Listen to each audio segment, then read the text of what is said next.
Bienvenidos a Puerto Cultura. Nos encontramos en Difusora Soriano 1210 AM, Poder de Radio. Y hemos llegado para acompañarte, estés donde estés, con esta propuesta que venimos pensando toda la semana para vos. Mi nombre es Daniel Korsch y junto a Sandra Rush y María Noel Requesén vamos a estar contándote sobre distintas historias de vida, algunas relacionadas con la literatura y otras relacionadas con el cine. Pero también vamos a analizar una obra literaria y tenemos otras sorpresas, además de las recomendaciones de la editorial Moa Dencroft. Así que te invito a quedarte junto a nosotros los próximos 60 minutos y dejarte llevar por todos estos temas que te vamos a contar, porque estamos a punto de desembarcar en el sorprendente universo de Puerto Cultura. Ese espacio entre el cielo, la tierra, el arte y vos, que estás allí escuchándonos en Difusora Soriano 1210 AM. También te recuerdo que lo puedes hacer a través de la página web www.difusorasoriano.com. O también, la próxima semana, nos podés encontrar en nuestro canal de YouTube como Puerto Cultura. Así que nos podés seguir de todas las maneras que quieras. Damos comienzo entonces al programa de hoy con Expresión Viva, en este apartado donde Sandra Rush hace un homenaje a los escritores uruguayos llamado Conociendo a nuestros poetas, donde hoy Sandra recibe al artista Juvenal Torres, un exquisito escritor y también conocido contador público, autor de varios libros, destacado como poeta y también en la poesía japonesa llamada haiku. Pero todo esto te vas a enterar ahora en esta charla que Sandra Rush ha tenido con nuestro poeta, nuestro escritor, Juvenal Torres. Buenas noches, querida audiencia. Llegó el sábado, han pasado las 20 horas y Daniel ya me ha dado el pase. Ahora es tiempo de encontrarnos con nuestros escritores, nuestros valores, hacerlos expresión viva.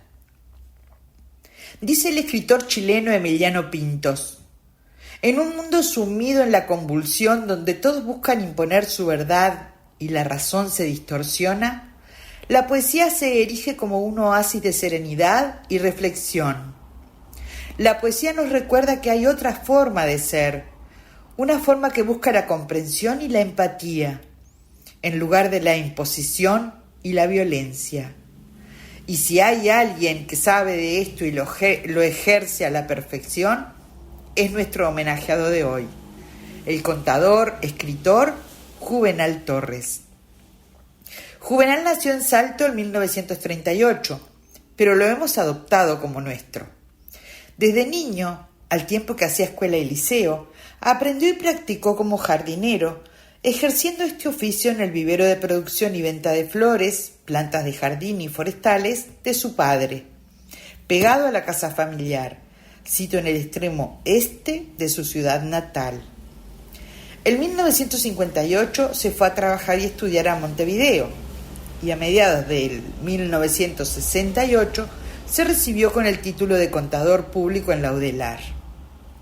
A fines de ese año se trasladó a Mercedes, trabajó como profesional, se casó, nació una hija y desde entonces reside aquí. Comienza su actividad literaria en el año 2005, ingresando al taller literario Obra Abierta, que coordina el profesor Daniel Quijano y continúa en él sin interrupciones desde entonces. Dentro de su producción literaria publicada, donde en varias obras se utiliza para su escritura estructuras orientales como el tankas y el haiku, encontramos los siguientes títulos: O Brevísimas, de julio de 2010, Mesobrevísimas, de julio de 2011, Silencios de invierno, de agosto de 2012, Poema de la noche, en noviembre de 2013, El escondido secreto de tu queja, en mayo de 2014, Crecen las azucenas, en mayo de 2015, Reflejos amarillos y opacos de un invierno, en abril de 2016, Prolongaciones, en agosto de 2017, Mientras las sombras, en mayo de 2019, y Azucenas, en marzo de 2023. Para todas y cada una de sus obras, escritores y críticos destacados como Raquel Nussbaumer, Leonardo Rossiello, Marisa Fasciani, Juan Francisco Costa, Lina Méndez, Rafael Courtoisier, Juan Pablo de Marsilio, Miguel Avero, Tatiana Oroño, Pablo Dobroni, Sebastián Rivero Sirgalea, entre otros, y pido disculpas si omití a alguien o pronuncié mal sus apellidos, han coincidido en que toda la poesía de Torres apunta a lo invisible escondido en lo cotidiano, en los simples destellos de la vida. Se podría afirmar que el autor construye una filosofía poética de la contemplación íntima de la naturaleza a la mano, esa que está en la vereda, el jardín o el patio de la casa. Las metáforas y el simbolismo poético que utiliza y la musicalidad de sus versos colocan al lector en ese lugar, esa situación, esa sensación que él experimenta y transmuta al escribir. Torres es agnóstico, pero no es impermeable al misterio, cuyas preguntas transmutan en versos. Lina Méndez sostiene que el autor, en Más brevísimas, instaura la brevedad poética en un mundo donde predomina el discurso extenso y ambiguo, que su obra, de alto contenido artístico, se convierta además en un referente a seguir. Digamos, mucho con pocas palabras. La economía expresiva de sus versos nos advierte acerca del valor que posee la palabra concreta, sin maquillajes. Respecto a este libro, Raquel Nussbaumer agrega: me impresionó como extremadamente sensible en esas obras brevísimas, como un acercamiento a lo primigenio de la naturaleza, el paisaje, lo puro. A la vez, el humor y la ironía arranca risas y sonrisas. Tal vez haya algo de intención del autor de recuperar otros vínculos entre seres humanos en la era de los bombardeos comunicativos. Respecto al libro Silencios de invierno, dice el escritor Leonardo Rossiello, radicado en Suecia: me ha gustado, me ha emocionado y me ha hecho pensar. Hay en esta obra nada más ni menos que logrado arte verbal. Y yo agrego que cuando lo he leído he conectado con las palabras de Marisa Fasciani cuando sostiene que en la obra de Juvenal nada pretende ser más ni menos que la vida, anónima, apoteótica, invisible, espectacular, minúscula, impactante. Ahora les voy a compartir el canto 16 del título Madrigales y el 1 de Silencios de esa obra. Y dice así: aquel alba fugaz en mi jardín floreció una amapola que a mi pena de amor le puso fin, y ya mi soledad no estuvo sola. Sus pétalos abiertos incitaban los besos amorosos y el néctar que mis flores derramaban en sus ávidos labios temblorosos. Pero un cadente sol quemó el hechizo y la flor murió, y con ella el sublime paraíso, porque mi mustia planta de amapola nunca más floreció.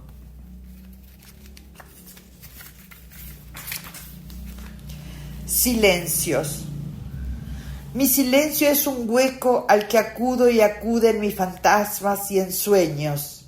Ángeles y demonios se cuentan sus secretos y conversan conmigo, me dan consejos, me cuidan, me protegen de las ásperas voces, los destemplados gritos de la calle y sus ruidos. Respecto a Crecen las azucenas, Marisa Fasciani en su crítica expresa que el libro de Juvenal es un gran acierto de sabiduría humana e intelectual. Considerar que una obra puede ser brevísima y sin embargo por ello no menos sobra, no menos suma o más.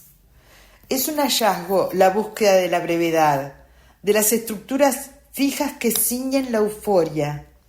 El que mira y sabe que toda palabra que busca la belleza de lo vivo es a la vez absoluta y relativa. Cuando se refiere a la obra El escondido secreto de tu queja, nos cuenta: decíamos con Juan que la muerte a veces es una desubicada, más que nunca, ya que si Lockhart hubiera logrado conocer la poesía de Juvenal, su vecino, el contador que no decía nada, con esa cara de yo no fui, se hubiera quedado impactado y fascinado. ¿Cómo puede escribir así? ¿Cómo puede superarse a sí mismo y ser tan poesía dentro de este hombre? Junta dos palabras y aquello estalla. Me encanta el motivo central de las azucenas, además también de una belleza sutil y tremenda, y termino concluyendo que eso es Juvenal, una azucena. No dice mucho con su fragilidad casi siliente, pero es un escándalo el secreto que escondía. El profesor y escritor, director del taller de escritura obra abierta, Daniel Quijano, prologó con exquisita maestría el libro de su destacado tallerista, convertido en gran escritor, y nos dice: Juvenal Torres no es un poeta Nobel. En su haber tiene ya 5 poemarios, en donde ha experimentado con la palabra de manera gradual y a paso constante. Las ideas rectoras de todo el libro son el mundo paisaje, el recorrido y los hombres espíritus. Este emisor lírico constituirá su poema desde la inquietud que la vida misma, en un presente casi avasallante, le plantea. En este nuevo libro de Juvenal Torres, el lector se encontrará con un contenido movilizador, en donde podrá identificarse en los distintos trayectos que atento irá construyendo. Porque la poesía de Torres es creación, pero también propone la autocreación del lector. Y seguramente podrá afirmar luego de esta nueva experiencia que las azucenas seguirán creciendo, mientras el poeta siga creando, porque al decir de Rafael Courtoisier, hay razón de ser. Comparto con ustedes algunos versos del título Las luces no se asombran de las sombras, que es parte de su obra Crecen las azucenas. Y comienza así: por el paisaje recorrido retornan fatales los espíritus. De piedra es el sendero que atraviesa la planicie desierta, que en silencio te lleva a tu secreto vivero de azucenas. Escarbas con tus manos la tierra árida, y con tus dudas plantas como puedes los bulbos de esperanza. No persigues el oro ni la gema, solo unas flores frescas. La paz que da el olvido y poco más. Efímera alegría de la noche que traspone tu puerta. Las aguas recias manan del dolor de la tierra. Ese agridulce zumo que resuman los primitivos frutos. Que te envuelva la noche en su capa de seda. Que no se oigan los dolorosos gritos de la memoria. Sufrir es demasiado y siempre muy temprano. Para Sebastián Rivero Cirgalea, toda la poesía de Torres apunta a lo invisible escondido en lo cotidiano, en los simples destellos de la vida. Se podría afirmar que el autor construye una filosofía poética de la contemplación íntima de la naturaleza a la mano, esa que está en la vereda, el jardín o el patio de la casa. Alguien dijo: Juvenal es expresión viva de una vida cumplida y resignificada. La historia y la obra de este silencioso y profundo poeta es vasta y muy rica, y sería muy ligero de mi parte tratar de resumirla en 10 o 15 minutos. Así que hoy vamos a compartir esta como la primera parte de Juvenal Torres, y les prometo que el próximo sábado lo seguiremos conociendo. Gracias a nuestro homenajeado por habernos permitido disfrutar de su obra, de su don, de su existencia, y a la audiencia por acompañarnos. Sigan en Puerto Cultura. Continuamos en Puerto Cultura y nos preparamos para recibir a la licenciada María Noel Requesén en Séptimo Arte 21, donde hoy nos va a contar sobre las distintas obras de teatro que han sido adaptadas al cine. Por supuesto, hay decenas de ejemplos conocidos, pero María Noel nos va a hablar sobre este proceso y nos va a poner algunos ejemplos. Así que adelante, María Noel, con todo lo que hay que saber sobre el séptimo arte. Hola, muchas gracias Daniel por la presentación de cada semana y bienvenidos a todos los oyentes de Puerto Cultura en Difusora Soriano 1210 AM. Acá les habla María Noel Requesens y como cada sábado en este segmento que llamamos Séptimo Arte 21, compartimos los datos más interesantes, más importantes sobre qué, sobre el séptimo arte, es decir, sobre cine. Hemos hablado de géneros cinematográficos, de los principales roles en las producciones cinematográficas, datos de taquilla, y este año lo comenzamos con la temporada de premiaciones, porque entre enero y marzo de cada año se entregan los premios más importantes a la industria del cine mundial. Los Globos de Oro, que son los premios que abren esta temporada. Después hablamos de los Goya, que son los premios al cine español, los BAFTA, los premios al cine británico. También están los SAG Awards, que son los premios que otorga el Sindicato de Actores de Hollywood, y se cierra la temporada siempre por lo general en marzo con la frutilla de la torta, con los premios más importantes y más anhelados del cine, que son los premios de la Academia, o mejor conocidos como los Oscar. Y también hablamos sobre los festivales de cine, que son, ya dijimos que son los festivales de cine, y mencionamos los tres más importantes a nivel mundial, que son el Festival de Cine de Venecia, el Festival de Cine de Berlín y el Festival de Cine de Cannes. Y hoy les voy a traer un tema cortito, pero que no hemos hablado, que son adaptaciones cinematográficas, que ya las mencionamos, que tal vez volvamos a repetirlas en algún momento. Hablamos el año pasado de adaptaciones cinematográficas y vamos a repasar un poco qué son las adaptaciones cinematográficas. Bueno, es una nueva versión en película, en film, en largometraje de una obra ya existente. ¿Qué es esta obra ya existente? Es decir, ¿qué puede adaptarse que ya existe? Bueno, todo, desde un libro, una novela, un artículo periodístico, una canción, un poema. Incluso también se puede hacer de una serie, hacerse un film o viceversa. Y también, ojo, no confundir adaptación con reversión o remake, que de remake ya vamos a hablar en algún otro programa. Pero hoy les traigo adaptación cinematográfica no de libros, no de canción, no de poema, sino de obra de teatro.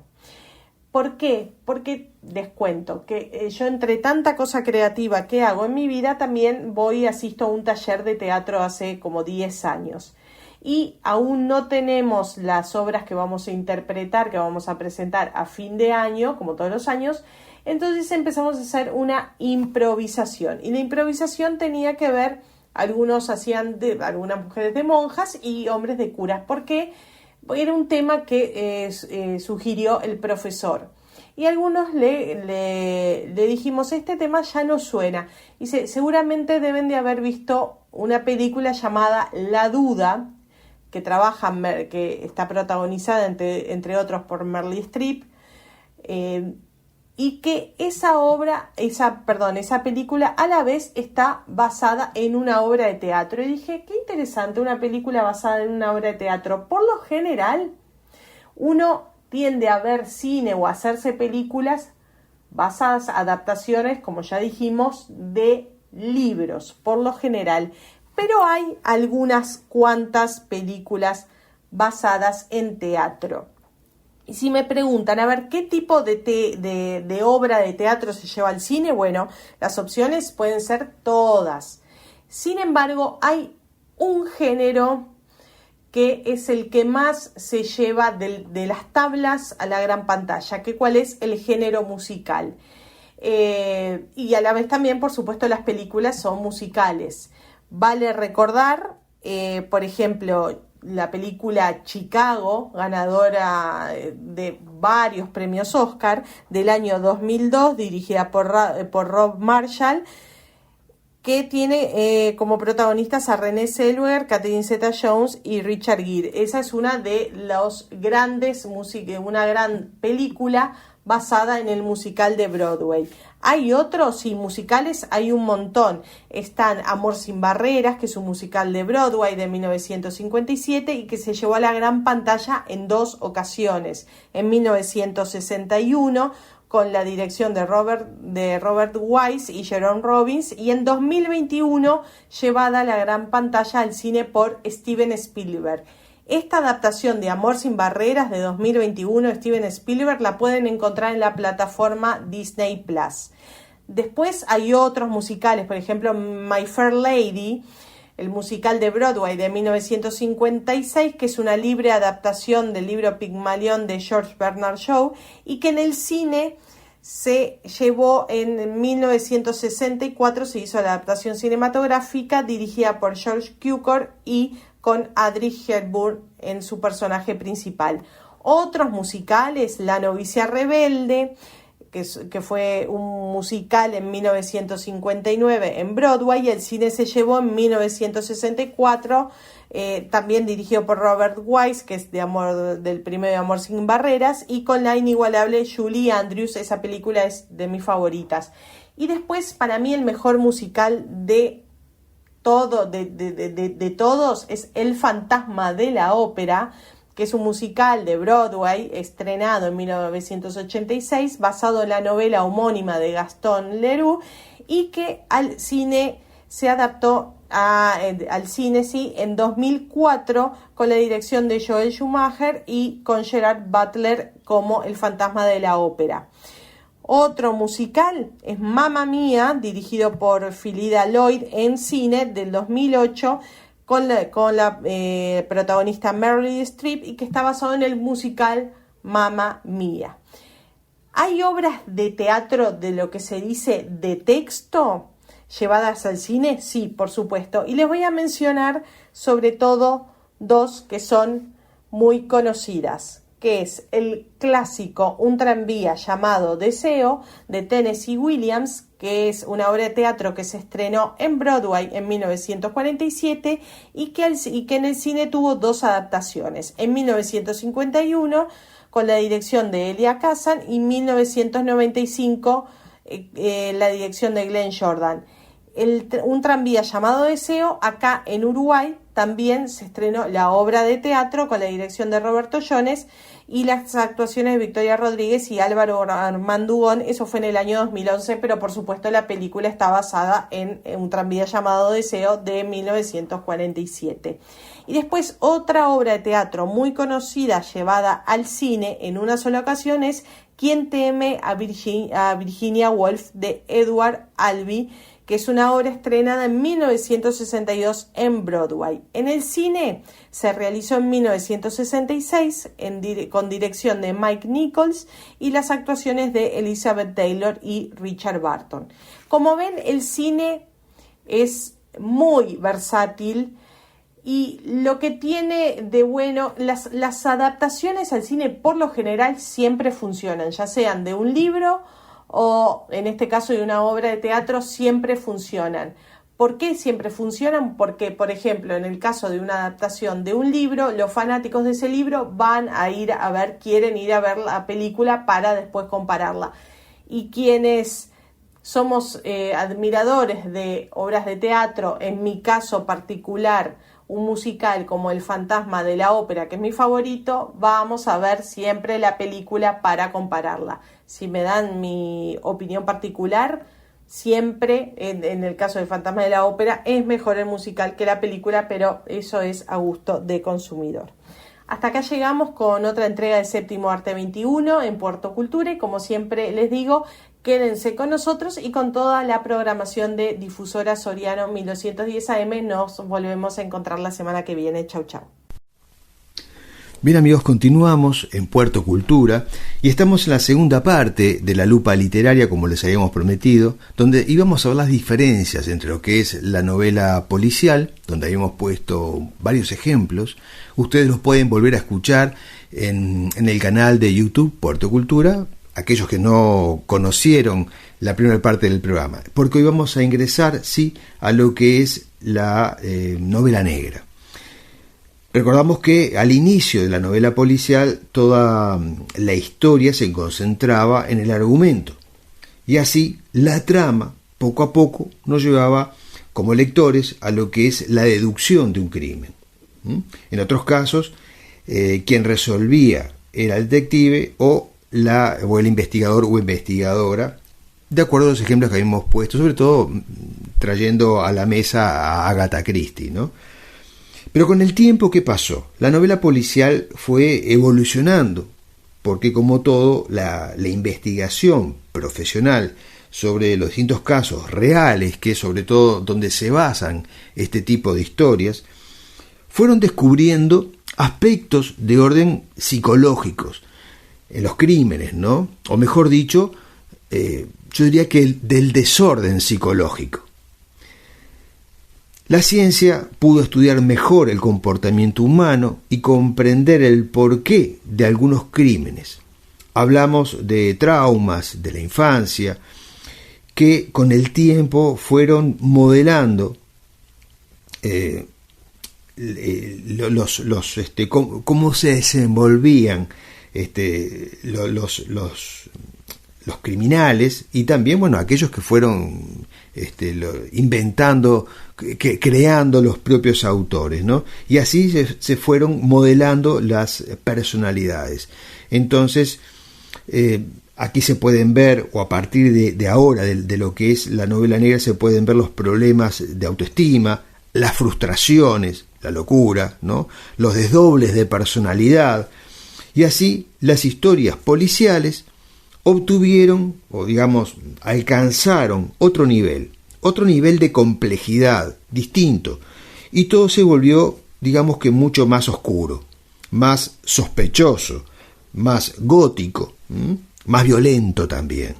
Y poco a poco la historia policial se convirtió en lo que primero se llamaron historias negras, después se llamó novela negra, o como hoy se la conoce, porque todo, absolutamente todo lo que se destaca en los crímenes son o es la trama del crimen, el móvil que se elige para ir sobre sus víctimas, pasa justamente sobre estos desórdenes mentales que les hablaba recién, ¿no?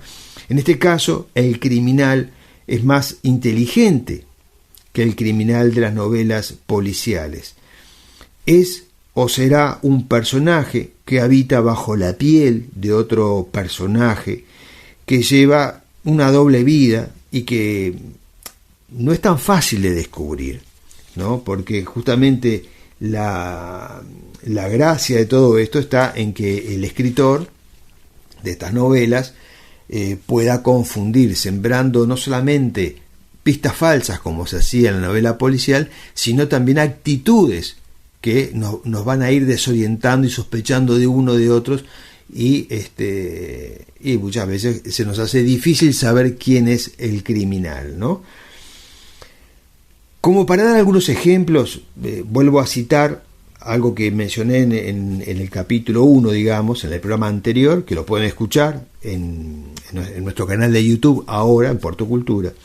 Entonces podemos hablar de Edgar Allan Poe y podemos, como ejemplo, poner El Pozo y el Péndulo, El Gato Negro, El Cuervo, El Corazón delator.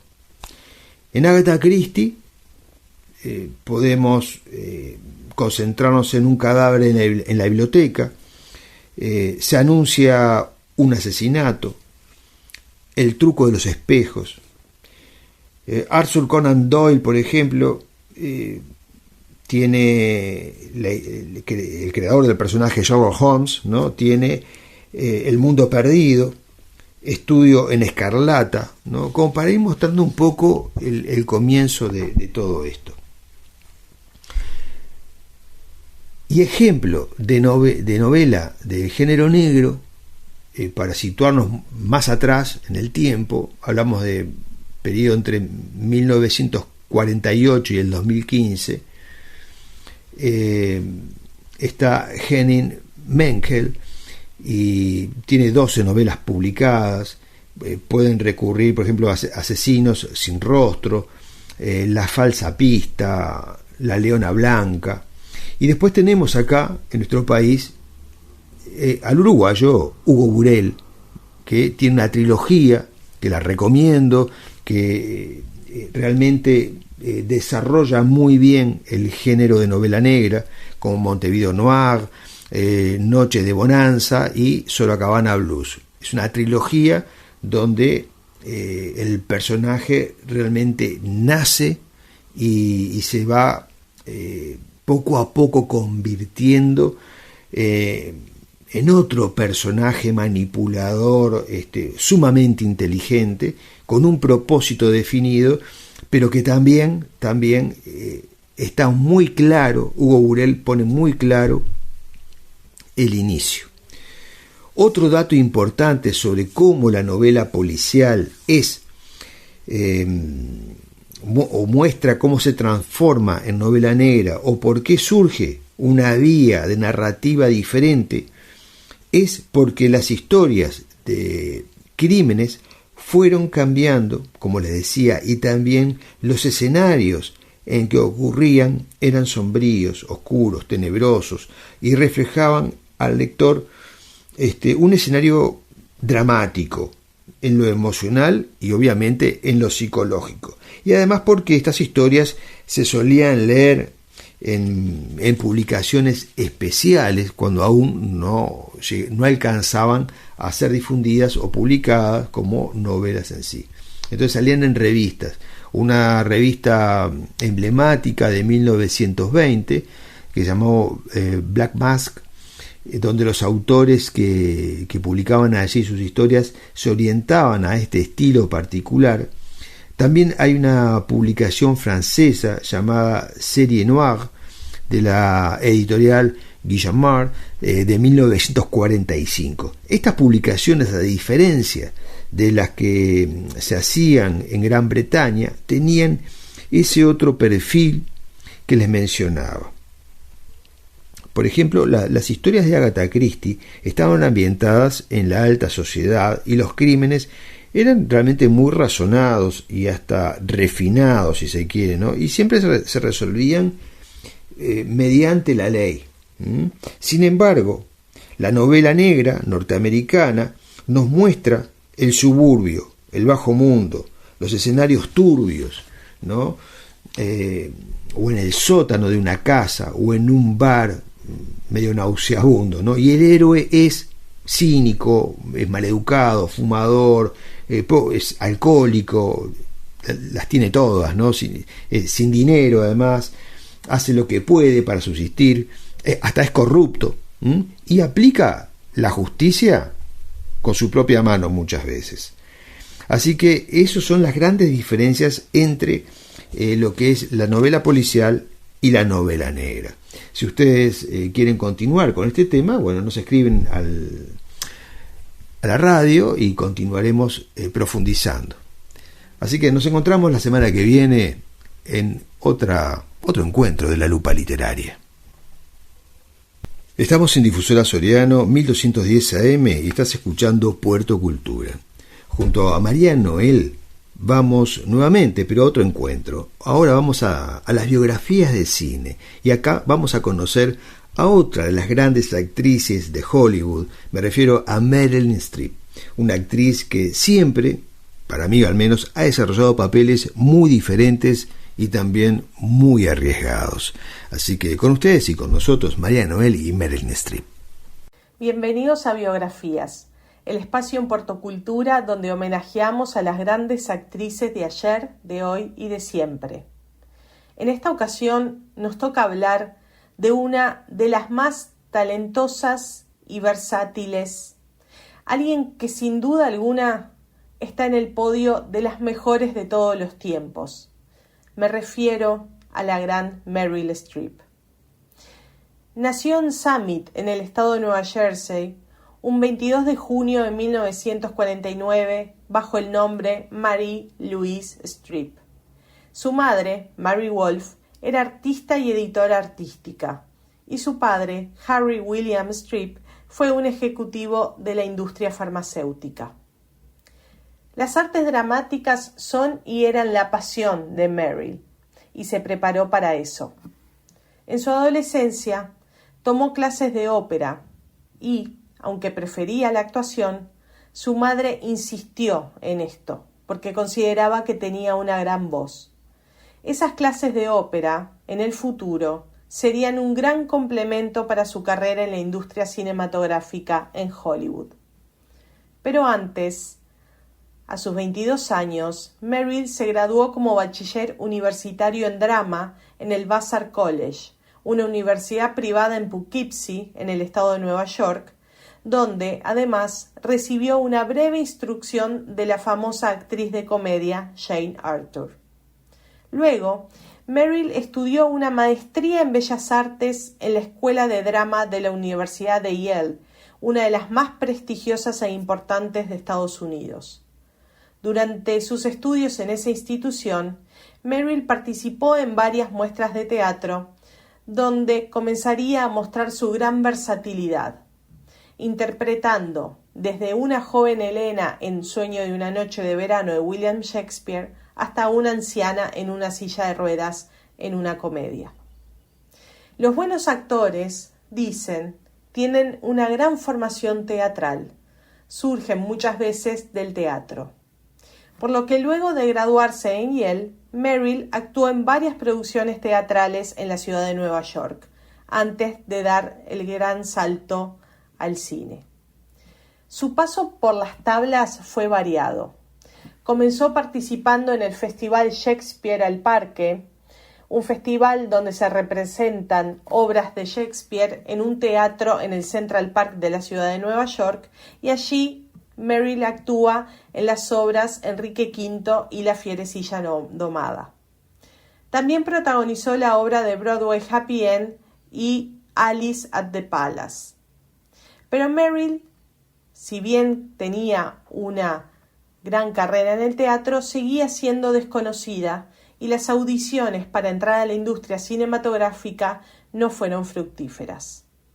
Sin embargo, su gran oportunidad llegó en 1977 en la película Julia, con un pequeño papel donde compartió escena con Jane Fonda y Vanessa Redgrave. Desde ese momento, por su gran talento, Meryl no paró de recibir ofertas para trabajar en cine y en televisión. Formó parte del elenco de The Deer Hunter con Christopher Walken, Robert De Niro, John Savage y John Cazale, su novio de aquella época, que falleció en marzo de 1978. Ese mismo año, Streep apareció en televisión, en la miniserie llamada Holocausto, donde interpretó a una alemana casada con un artista judío en la Alemania nazi. Este papel le valió su primer reconocimiento, un Emmy como mejor actriz en una miniserie. Un mes después de estrenarse esta serie, en la gran pantalla se estrenó The Deer Hunter, la película por la que recibió finalmente su primera nominación a un Oscar, la primera de tantas. Esta vez fue a Mejor Actriz de Reparto, que no terminó ganando. 1979 fue el primer año de gran éxito de Meryl Streep en la gran pantalla. Participó en el film The Seduction of Joe Tynan, Manhattan de Woody Allen y Kramer vs. Kramer de Robert Benton. En los 3 papeles, Meryl fue aclamada por la crítica y en 1980 finalmente ganó su primer Oscar como mejor actriz de reparto por Kramer vs. Kramer. La década del 80 es la de consolidación de Streep como actriz y estrella de Hollywood, con papeles que le valieron otras cuantas nominaciones al Oscar como mejor actriz, ganándolo en 1983 por la película La decisión de Sophie.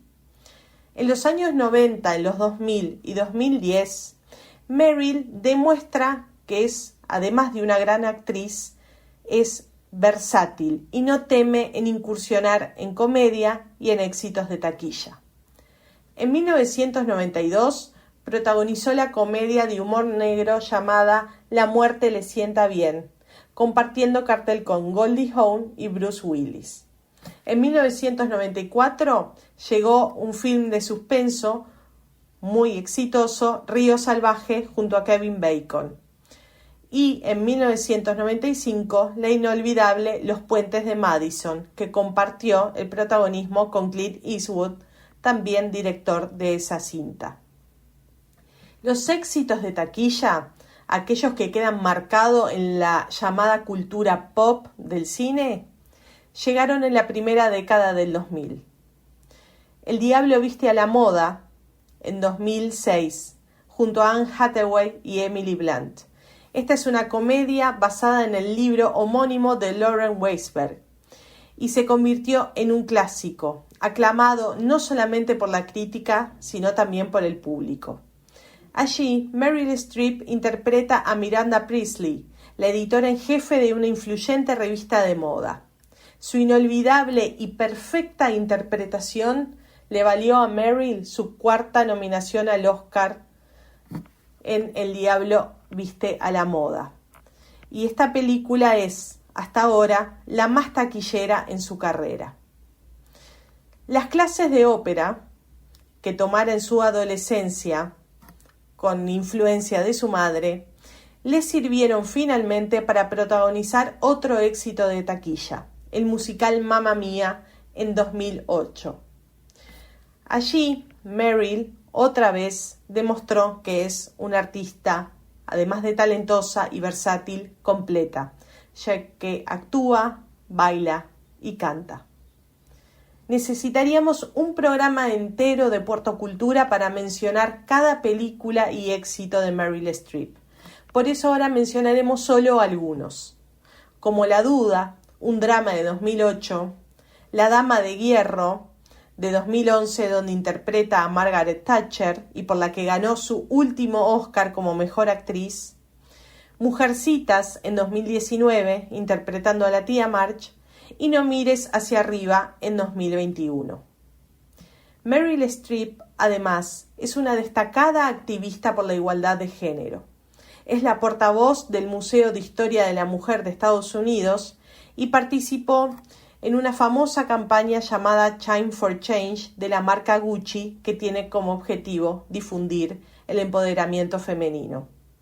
Seguramente seguiremos viendo a Meryl Streep, por suerte, en la gran pantalla. Gracias por escuchar y hasta la próxima historia. Estás sintonizando Difusora Soriano 1210 AM y estás escuchando Puerto Cultura. Ingresamos ahora al catálogo de la editorial Moadencroft, donde vamos a recomendar varios libros, así que vamos a ir un poco rápido. Muchos de estos ustedes ya los conocen, así que vamos a comenzar primero por De luces y sombras, el poemario de Sandra Rush, donde les recuerdo que además de encontrarlo en todas las librerías del país, también está ahora en el kiosco La Botica, allí entre Eusebio Jiménez y Colón, una esquina cultural de Soriano. De luces y sombras de Sandra Rush, que además tiene el prólogo de Dino Armas, ¿no? Gran dramaturgo uruguayo. También tenemos la novela, para ofrecerles la novela Mi novio el doctor, de Valeria Echenique, una novela donde nos cuenta sobre una mujer solitaria que ronda los 30 años y se expone a un cúmulo de situaciones personales que la enfrenta a sus propios miedos y perjuicios. Una historia increíble. Mi novio el doctor, de Valeria Echenique. También tenemos la novela, reciente novela, Imágenes fragmentadas, de Giselle Petrides, donde nos cuenta la vida de los uruguayos en el exilio. Una novela que se origina cuando la dictadura uruguaya, pero donde las vivencias de todos estos personajes nos cuentan sobre la parte emocional, más que el escenario político, que justamente es lo que envuelve toda la historia, toda la trama, pero nos cuenta sobre lo que sufren, sobre el desapego, sobre las pérdidas, sobre las nuevas conquistas y el exilio, pero también el desexilio. Así que para todos aquellos que han vivido o les interese saber sobre este tipo de situaciones donde uno tiene que dejarlo todo atrás para comenzar de vuelta, es una gran novela, Imágenes fragmentadas, de Giselle Petrides. También les recomiendo, como ya saben, la pequeña biblioteca de María Noel Requesén, donde en una pequeña biblioteca, en una parroquia, se encuentran un seminarista, Francisco, y una periodista, Magdalena. Y entre ellos surge una historia que no es lo que ustedes se imaginan. Va mucho más allá de eso y tiene además por fondo música, mucha música conocida, que lo van a descubrir ustedes. La pequeña biblioteca de María Noel Requesén. También les recomiendo a aquellos que les gustan los libros de viajes y de aventuras, al gran estilo Julio Verne, digamos, una novela que también se orienta en el siglo XIX, Los viajes de Robert Chatterton, de Matías Bonada. Robert Chatterton está convencido de la existencia de monstruos marinos. En contra de todos los consejos, decide embarcarse en su casa. En el camino va a desafiar todos los peligros y allí se va a engendrar también muchas confrontaciones, muchos enemigos. Así que deberá afrontar la pregunta de si tiene razón o no la tiene. Así que Los viajes de Robert Chatterton, de Matías Bonada. Y por último, un nuevo libro que está a punto de ser presentado, que es Un ángel me salvó del tifus, de Ricardo Meroff. Las historias de una persona que cuentan muchos pasajes de nuestro conocido país, que abarca desde 1800 hasta nuestra época, con anécdotas, donde se repasa la historia, como le decía, incluso de la guerra civil, hasta cuando el ferrocarril surcaba nuestro territorio, y también cuenta sobre la estancia de los espíritus del hermano del presidente Baltasar Brum y sus encuentros con la muerte. Muy buenos cuentos. Un ángel me salvó del tifus, de Ricardo Meroff. Así que, amigos, la semana que viene nos encontramos con otros libros y estos mismos también, para que ustedes se incentiven a conseguirlos en todas las librerías del país. Hasta la semana que viene. Continuamos en Puerto Cultura. Y ahora tenemos un invitado. Tenemos un invitado virtual, ¿sí? Se trata nada más ni nada menos que de Heráclito, ¿sí? Heráclito de Éfeso. Heráclito muchas cosas nos dejó como enseñanza, pero una de ellas es una frase sobre un tema humano que no tiene tiempo, siempre está vigente. Él decía esto: nuestra envidia siempre dura más que la felicidad de quien envidiamos. Sí, esto lo dijo Heráclito de Éfeso, un filósofo griego que nació en el 535 a.C. Sobre su vida y su obra hoy realmente solo quedan fragmentos que han sobrevivido al tiempo, pero que increíblemente nos demuestran dos cosas. Una, que hace 2400 y pico de años había hombres como Heráclito que reflexionaban sobre los mismos temas filosóficos como lo hacemos hoy, y por otro, que el ser humano hace 2400 y pico de años sentía las mismas cosas. que sentimos hoy, lo que nos lleva a pensar por qué motivo no lo comprendemos, por qué la hacemos tan difícil, por qué seguimos estancados en la misma zanja para tantas y tantas cosas.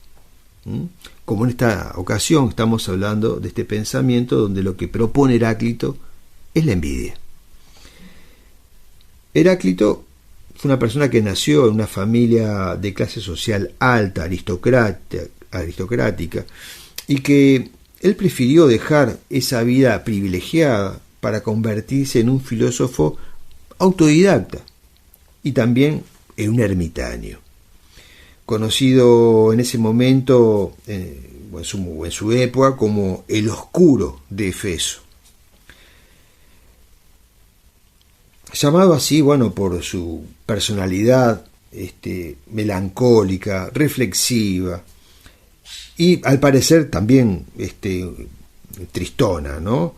Hay que ver que también la percepción de las personas con el tiempo ha cambiado, ¿no? Pero estas son interpretaciones que tampoco están claras y existe también una visión de aquellos que traducen lo de oscuro de Efeso como un oscurantista, ¿no? Como un antiintelectual. Heráclito creía firmemente o defendía la posición de que todo estaba regido por los contrarios y que todo estaba en perpetuo cambio. Esta idea sobre cómo estaba regida nuestra existencia influyó también en otro filósofo como Platón y así en nuestra civilización occidental. Les cuento esto porque tenemos que entrar en contexto para entender lo que hemos propuesto recién, como la envidia. ¿Qué es? ¿No? Todos sabemos que es un estado, podemos llamarlo como un estado mental, que nos causa dolor, nos hace sentir mal, también desdichados, nos hace sentir culpables de algo, nos sumerge en una profunda tristeza por no alcanzar lo que otro tiene, sea por cualidades, por un don, por una oportunidad, por una posición social, por los bienes que tiene. Puede ser por cosas intangibles, ¿no? La envidia puede ser por la belleza, por la altura, por el color, por el encanto, por la inteligencia, por cualquier cosa que el otro no posea. Este sentimiento afecta nuestras capacidades de sentirnos bien con lo que tenemos, pero la envidia también posee un nivel de tonalidad que varía según, ¿cómo puedo decirle?, nuestra sintonía con lo que se anhela del otro. Porque la envidia puede ir en aumento y cegarnos al punto de colocarnos en otra situación todavía más difícil. Nos puede acercar a la locura y llevarnos a cometer un acto hasta de violencia. La envidia no solo nos va a traer infelicidad, como decía recién, sino que también nos puede llevar a producir un mal, pero un mal hacia el otro, ¿no? La envidia ha estado siempre presente en la historia del ser humano. Lo podemos ver en uno de los libros sagrados, como lo es la Biblia, y esto se ve reflejado en la historia de Caín y Abel, ¿no? En el Génesis de ese texto. Pero volviendo a la antigua Grecia, ellos habían llevado la envidia o a este concepto a una leyenda en la que la anguila sentía envidia de los delfines. Envidia en latín significa el que no ve, con buen ojo. De allí deriva el mal de ojo, que se dice que es por la envidia, ¿vieron? Y para los antiguos griegos, liberarse de esa influencia, de esa energía proporcionada por el envidioso, hacía que se acudiera a ciertas simpatías o remedios caseros a fin de quitarse esa energía de encima. Superstición o no, la envidia, esa energía, existe. Y tan solo por poner un ejemplo visual sobre cómo un artista la ha pintado, ustedes pueden contemplar la obra de Apelles Rubens, donde a su entender personificó la envidia. Él la recreó como una mujer muy flaca, de una palidez extrema, casi, fantasmal, enfermiza. Lo pueden ver. Para aquellos que no conozcan al artista, Apelles Rubens fue un pintor elegido por Alejandro Magno para representar su imagen.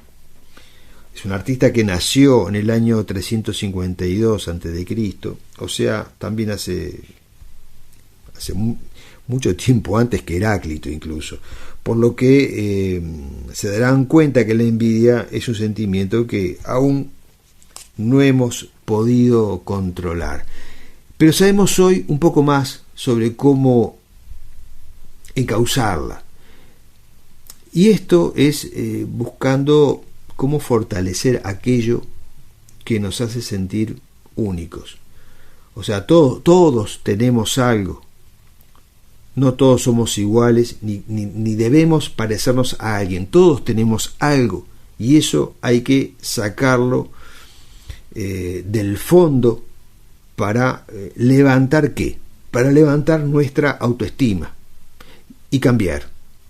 Así, la perspectiva con la que vemos o podemos llegar a vivir la vida siendo felices con lo que somos, con lo que hemos ganado, con lo que podemos llegar a través del esfuerzo, del estudio, del trabajo, de lo que sea, podemos llegar a ser diferentes, porque todos tenemos algo, cada uno tiene sus propias particularidades, cada uno tiene su propia belleza, pero cuando hablamos de belleza no hablamos de lo externo, sino que hablamos de lo interno, ¿sí? Y yo creo que si entendiéramos esto, creo que tendríamos un mundo un poco más feliz de lo que lo hemos vuelto, ¿sí? Porque a través de una visión como la que estamos conversando hoy acá, podemos llegar realmente a entendernos todos sin vernos tan diferentes, porque al fin y al cabo todos somos iguales y todos tenemos algo para dar. Amigos, nos encontramos la semana que viene en otro momento así, reflexivo en Puerto Cultura. Hemos llegado al cierre del programa de hoy y zarpamos de Puerto Cultura en la búsqueda de nuevo material para el próximo sábado y así poder disfrutar junto a ustedes de otras aventuras literarias, porque de eso se trata, de compartir un momento de sábado entre amigos. Así que mi agradecimiento, mejor dicho, nuestro agradecimiento a todos los que hacen posible este programa. Y ha sido para nosotros también una alegría poder recibir a todas las personas que de forma presencial o virtual se han involucrado en el programa de hoy. Recuerden que nos pueden seguir a través de la página web de la radio www.difusorasoriano, o también nos pueden encontrar en YouTube en Puerto Cultura. Puerto Cultura es un espacio al resguardo del olvido. En mi nombre, Daniel Korch, en nombre de Sandra Rouge y en nombre de María Noel Requesén, le decimos adiós. Nos encontramos el próximo sábado, pero no se vayan, porque Difusora Soriano tiene para ustedes la mejor programación del fin de semana. Adiós.